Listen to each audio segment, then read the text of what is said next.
slow, tense background music, faint gunfire, fading bombs.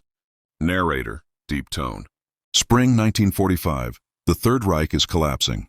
Allied tanks thunder across Europe. The Red Army tightens its noose around Berlin. And the once feared SS, the very symbol of Nazi power, begins to fracture. But as the world watched Hitler's empire crumble, a darker story unfolded within the SS itself. The men who swore an oath of loyalty unto death were now desperately trying to save their own lives. This is the story of betrayal, deception, and survival, when the SS tried to save themselves.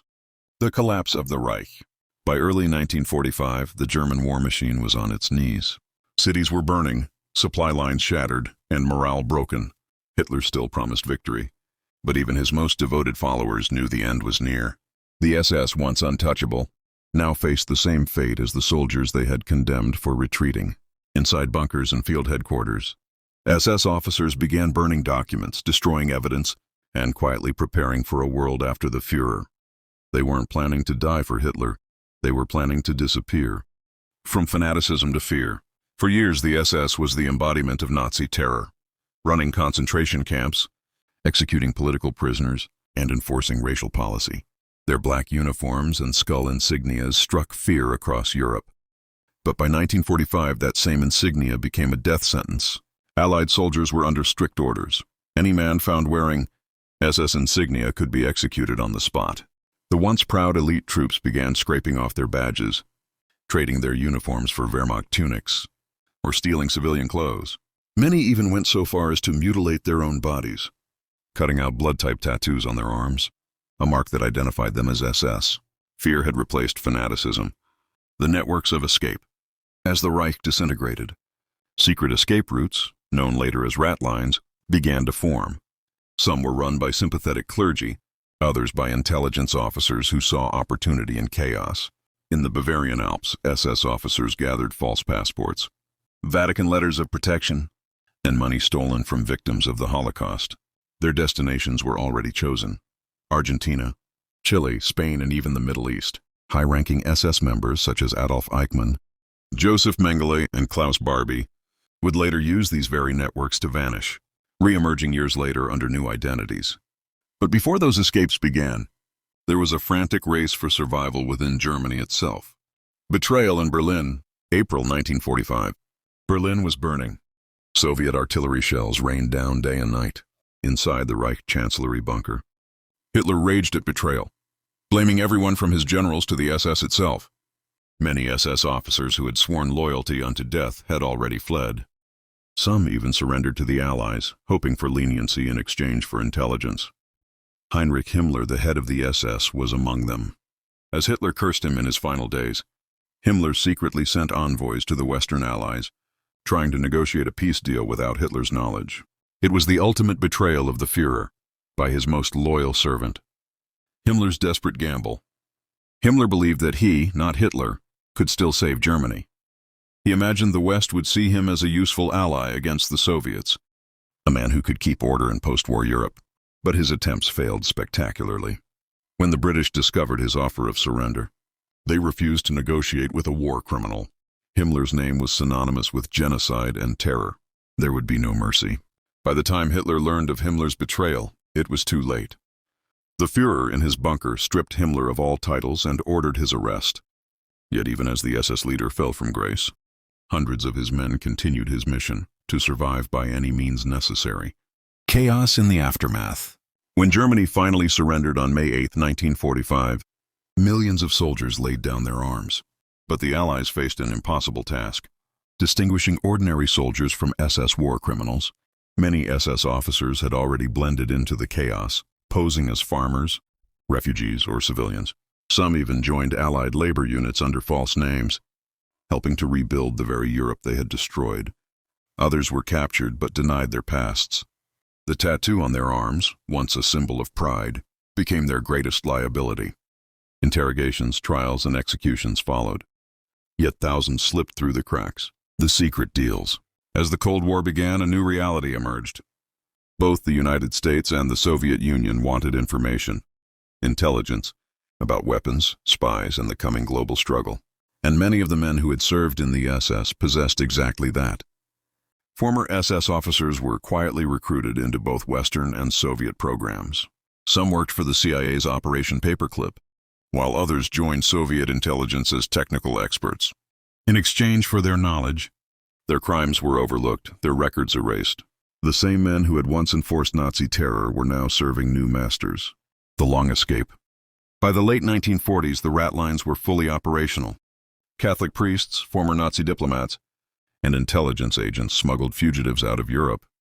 They traveled through Italy, across the Alps, and into neutral Spain. From there, ships carried them to South America, to Buenos Aires, Montevideo, and Santiago. There, entire communities of former SS men flourished under new names. Some lived quietly, others became advisors, businessmen, or even government officials. Justice was slow, sometimes never arriving. When Nazi hunters like Simon Wiesenthal began their pursuit, many had already disappeared beyond reach. Justice and denial. The Nuremberg trials, held between 1945 and 1946, aimed to hold Nazi leaders accountable. But thousands of mid- and lower-level SS men were never tried. Some claimed they were just following orders. Others insisted they had nothing to do with the atrocities. Yet evidence told a different story: mass graves, gas chambers, and the testimonies of survivors. While some SS men faced the gallows, many escaped justice entirely, living out their lives under false identities, their past buried beneath decades of silence. The legacy of cowardice. The SS had sworn loyalty until death. Yet when death approached, loyalty vanished. Their collapse revealed the truth behind the myth of Nazi devotion. It was never about honor, only power and survival. Historians later noted that the SS's final act wasn't bravery, it was cowardice, as the world burned. They betrayed their leader, their nation, and even their own ideology, all to save themselves. In the end, their downfall was not just military, it was moral. When the war ended, Europe was a graveyard of secrets. But for the Allied intelligence services, one mission stood out: hunting down the ghosts of the SS. Men like Adolf Eichmann, Josef Mengele, and Klaus Barbie became targets of an invisible war. Some were tracked by the U.S. Counterintelligence Corps, others by Soviet SMERSH, and still others by Jewish Nazi hunters. Yet even as these operations unfolded, hundreds of SS members vanished into the shadows of post-war Europe. They lived under new names, as bakers, teachers, and farmers. Entire families kept their secrets for generations. For them, survival was victory. Silence was safety. The Vatican and the ratlines. The next chapter of the SS escape story took place not in Germany, but in Rome. In the chaos after the war, the Vatican became an unexpected hub for fugitives seeking salvation. Inside church offices, sympathetic priests and officials issued false baptismal certificates and Red Cross, papers that became new identities. These ratlines stretched from Italy to Spain and across the Atlantic to Argentina and Brazil. Some clergy justified their actions as Christian mercy. Others were driven by anti-communist fear, believing these men could fight the Soviets. Whatever the reason, the result was the same. The SS found a way out. Under names like Ricardo Clement or Helmut Gregor, they sailed away, free men in foreign lands. The shadows of South America. By the early 1950s, South America became a second home for the remnants of the SS. Argentina's President Juan Perón welcomed them, offering citizenship and safety. In cities like Buenos Aires, Rosario, and Asunción, they rebuilt their lives. Some opened factories, others ran schools, and a few continued their ideological work, forming secret neo-Nazi groups. But shadows never stay hidden forever. When the Mossad, Israel's intelligence agency, discovered Adolf Eichmann in Argentina in 1960, they launched a daring operation. Eichmann was captured, flown to Jerusalem, and tried for crimes against humanity. His trial became a global spectacle, a reminder that time could not erase justice. It also reignited the world's hunt for the men who thought they had escaped. Decades passed. Many SS fugitives died in their beds, far from the battlefields of Europe. Yet their stories haunted history. Their crimes, once hidden under layers of false identity, resurfaced through documents, survivors, and relentless historians. By the 1990s, the truth was undeniable. The SS had not only murdered millions, but also tried to deceive the world to survive. Their downfall became a lesson about the limits of loyalty, the corruption of power, and the hypocrisy of those who preached honor while fleeing justice. Even today, their archives, scattered across Europe and South America, continue to reveal how far men will go to escape their own past. Narrator, somber tone. The SS dreamed of building a 1,000-year empire. It collapsed in 12. Their crimes scorched the earth, but their lies couldn't bury the truth. When the SS tried to save themselves, they didn't just betray Hitler. They betrayed the very ideology they once worshipped.